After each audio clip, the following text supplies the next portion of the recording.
గణేశాయ నమః, గాయత్రీదేవి నమః, మహాసరస్వతి నమః, మాతాపితృభ్యో నమః. ముందుగా ప్రేక్షక వీక్షణ మహాశైలందరికీ కూడా నమస్కారం. అయితే 9వ తారీఖు ఆగస్టు 2026 ఆదివారం నుండి 15వ తారీఖు ఆగస్టు 2026 శనివారం వరకు కూడా ఈ వారం ద్వాదశ రాశుల వారికి కూడా ఎలా ఉండబోతుందో చూద్దాం. ఈ వారం మీ గోచార గ్రహగతులు కనుక చూసుకున్నట్లయితే కొంచెం మిశ్రమ ఫలితాలే కనపడుతున్నాయి. కష్టానికి తగ్గ ప్రతిఫలం కనపడటం లేదు. ప్రేమికుల మధ్య వివాదాలు కనపడుతున్నాయి.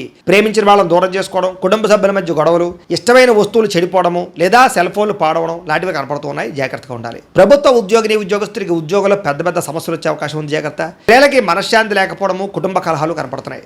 సంతకాల విషయంలోనూ, డాక్యుమెంట్ విషయంలోనూ, రిజిస్ట్రేషన్ విషయంలోనూ, పెట్టుబడుల విషయంలోనూ ఎక్కువ జాగ్రత్తలు తీసుకోవాలి. శత్రువులు బాగా ఇబ్బంది పెడుతున్నారు. గొడవలు అధికంగా కనపడుతూ ఉన్నాయి. మిమ్మల్ని ప్రేమించే వారిని దూరం చేసుకునే అవకాశాలు, కుటుంబ సభ్యుల మధ్య గొడవలు కనపడుతున్నాయి. రాజకీయ నాయకులు కూడా కొంచెం అనవసరమైన వ్యామోహాలు లేదా తప్పుడు నిర్ణయాలు తీసుకోవడాలు, కాంట్రాక్టుల్లో ఇబ్బందులు, ప్రజా వ్యతిరేకత కనపడుతుంది. పదవులు కోల్పోయే అవకాశాలు ఉన్నాయి. జాగ్రత్తగా ఉండాలి. విడిపోయినటువంటి వ్యక్తులు తిరిగి కలవడానికి మాత్రం మంచి అవకాశాలు కనపడుతున్నాయి. ఆదాయం కన్నా ఖర్చు మాత్రం అధికంగా కనపడుతుంది ఈ వారం. కుటుంబ సభ్యుల మధ్య కలహాలు, పరస్పర్ధలు, అపార్థాలు కనపడుతున్నాయి. సంపాదన కన్నా ఖర్చు అధికంగా కనపడుతోంది. రుణ బాధలు బాగా వేధించే పరిస్థితి కనపడుతోంది.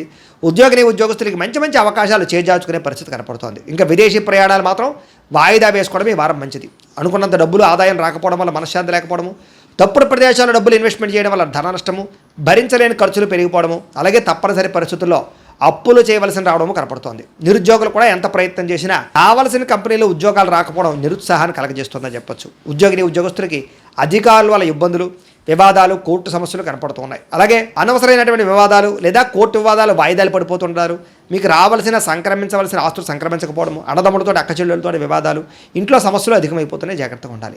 అనవసరమైన కోరికలు పెంచుకోవడము, శారీరక కోరికల కోసం తప్పుడు వ్యక్తులు కలవడం లాంటివి కనపడుతున్నాయి. జాగ్రత్త. వ్యాపారస్తులకి కష్టానికి తగ్గ ప్రతిఫలం లేకపోవడము, పరిశ్రమలు పెట్టేవారికి పెద్ద అనుకూలమైన వాతావరణం కలగకపోవడము, ఇతర దేశాల ఉండే భారతీయులకి అనవసరమైన సమస్యలు ఇరుక్కోవడము, ఉద్యోగ సమస్యలు, ఆర్థిక ఇబ్బందులు కనపడుతున్నాయి. దూరపు ప్రయాణాలు చేసేవారికి వారం వాయిదా వేసుకోవడం మంచిది. ప్రయాణాల్లో ప్రమాదాలు, ధన నష్టం కనపడుతోంది. సంతానం వల్ల నష్టము కానీ, ప్రేమికుల మధ్య అపార్థాలు పెరిగిపోవడం కానీ, వ్యామోహాలు పెరిగిపోవడం కానీ జరుగుతోంది. భార్య భర్తల మధ్య కూడా అనవసరమైనటువంటి కోపతాపావేశాలు, దూరాలు జరిగే అవకాశం కనపడుతోంది. పరపురుష పరస్త్రీ వ్యామోహాలు, శారీరక కోరికలు, వాంఛలు బాగా పెరిగిపోతున్నాయి. జాగ్రత్త. అనవసరమైన వ్యక్తులతో గొడవ పెట్టుకోవడం వల్ల కూడా కావలసిన వారిని, ప్రేమించిన వారిని దూరం చేసుకునే అవకాశం ఉంది. జాగ్రత్తగా ఉండాలి. అలాగే భార్యాభర్తల మధ్య కూడా చిన్న మనస్పర్ధలు, గొడవలు కనపడుతున్నాయి. వ్యాపారం చేసేటప్పుడు మొదట్లో కొంచెం ఇబ్బందులు తలెత్తినా మళ్ళీ వ్యాపారంలో కొంచెం పుంజుకుంటుంది. కంగారు మాత్రం పడకండి. ప్రతి చిన్న విషయానికి ఉద్రేకము, కోపతాపావేశాలు కనపడుతున్నాయి. జాగ్రత్త. విద్యార్థులు కూడా చదువు పట్ల దృష్టి పెట్టకుండా అనవసరమైన వ్యామోహాలు పెంచుకుంటారు. జాగ్రత్తలు తీసుకోవాలి. ఉద్యోగస్తులకి శ్రమకు తగ్గ ఫలితం కనపడటం లేదు. తోటి ఉద్యోగస్తులతో అభిప్రాయ భేదాలు కనపడుతూ ఉన్నాయి. స్త్రీలకి సంతానం వల్ల సమస్యలు, కుటుంబ కలహాలు, విలువైన వస్తువులు పోగొట్టుకోవడము, పుట్టింటి నుంచి చెడు వార్త వినడంతో పాటుగా ఉద్యోగాలు చేసే చోట ఇబ్బందులు కనపడుతున్నాయి. వ్యాపారస్తులకి సామాన్య లాభాలు, వ్యాపారంలో ఆర్థిక ఇబ్బందులు, రుణ బాధలు లేదా డబ్బులు రొటేషన్ అవ్వకపోవడం, మొండి బకాయిలు కనపడుతున్నాయి. కాబట్టి జాగ్రత్త తీసుకోవాల్సిందిగా తెలియజేస్తూ